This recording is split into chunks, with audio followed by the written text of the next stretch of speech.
We were all hoping that I would be able to bring out the broom tonight as we would sweep away the Texas Rangers, but no.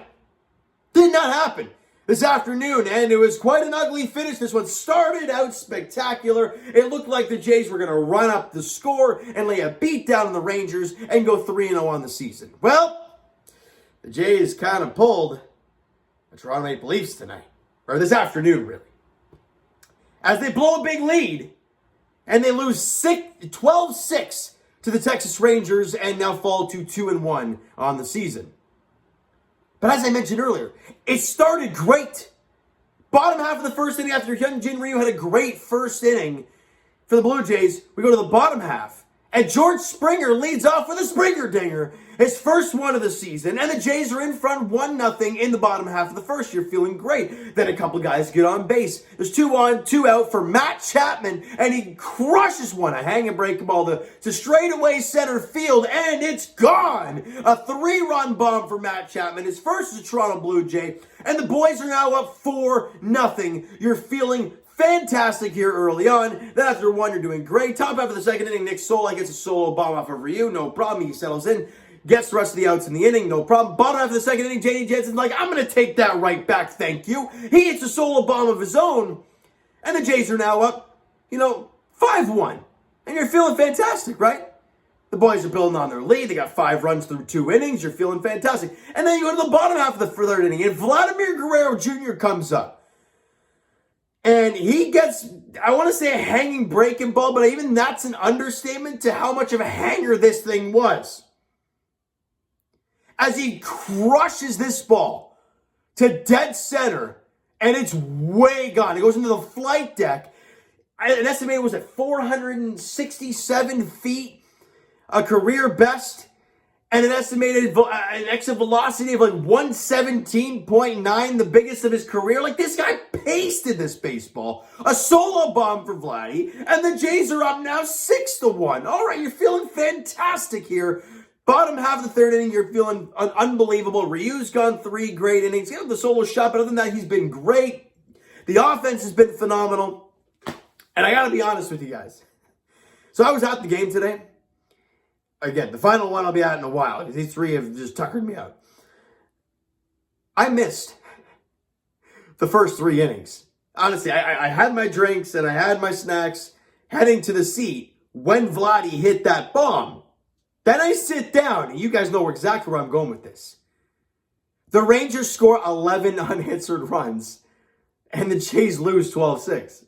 Was it my fault? I don't know. I mean, I was at the first 2 games, and they won both, so I don't know if you want to blame me. You can blame me for being late, not being the reason. But top of the 4th inning, Ibanez rips an RBI double off Hyunjin Ryu. Dolis Garcia comes in to score. Then Charlie Culberson hits an RBI single. Ibanez comes in to score.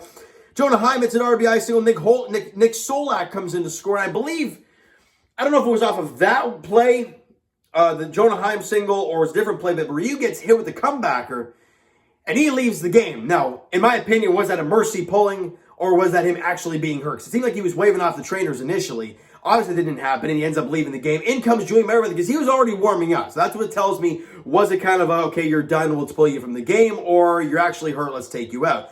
I don't know. But the bullpen didn't do much better. They really didn't. Julian Merriweather, Brad Miller comes off the bench, rips an RBI double.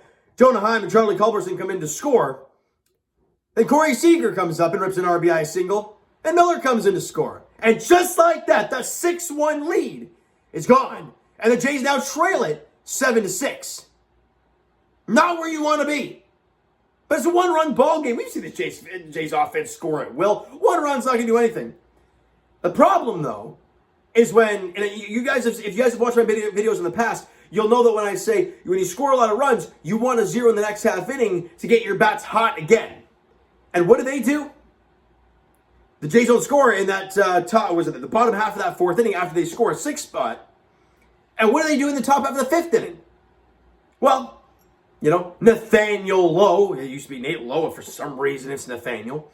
He hits an RBI single. Adolis Garcia comes in to score. Then Brad Miller hits a sacrifice fly. In comes Nick Solak. And they score 2 more.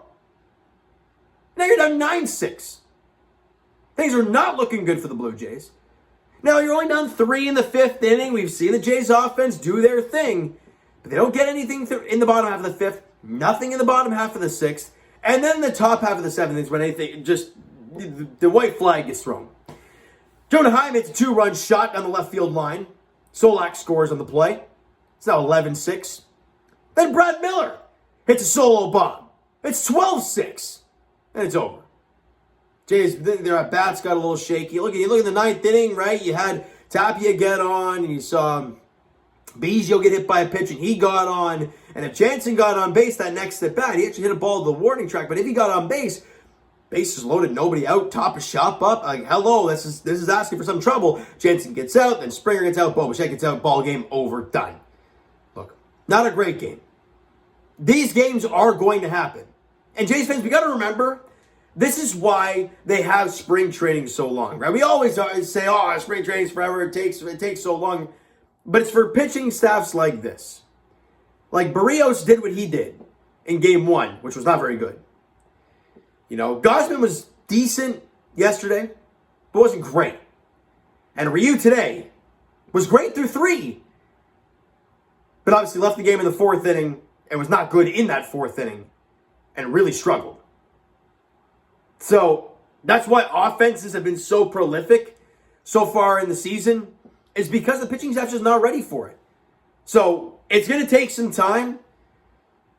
But I think this Jays team is definitely cut out to be great. We all know it. Just because they lost the game 12-6 and blew a lead, and they've allowed a lot of runs in the last few games. Obviously, only 3 yesterday, but they allowed 8 in game 1, you know, and 12 here today against Texas Rangers. Not really known as the prolific offense, but this team will find a way. I'm not worried about them. George Springer went 2 for 5 in the game with the run scored, a home run, and the RBI. Vladdy went 1 for 3 with the home run, the RBI, obviously the run scored, and he walked once as well. Matt Chapman went 2 for 4. Good to see him get on the board. He was 0 for going into today's game. Had a couple walks, but that was about it. Went 2 for 4 in the game, obviously with the home run. 1 run scored, 3 RBIs on the bomb. Great job for Matt Chapman, and his defense was phenomenal as always. Danny Jansen has started the year red hot with the bat. But is this Texas Rangers team like the Baltimore of last year for Danny? Because he lit it up against Baltimore and didn't do much against anybody else. But he was 2 for 4, the run scored and an RBI in the game, and also had a double to the right center gap that didn't amount to anything.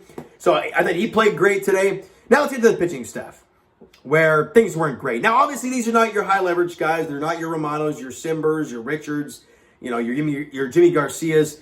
None of those guys, right? But you want these other dudes to be able to fire up zeros, to hold your team in it, right? When you're down 7-6 and you're firing out a Merriweather and a Stripling, you still want a 0 to keep your team in it.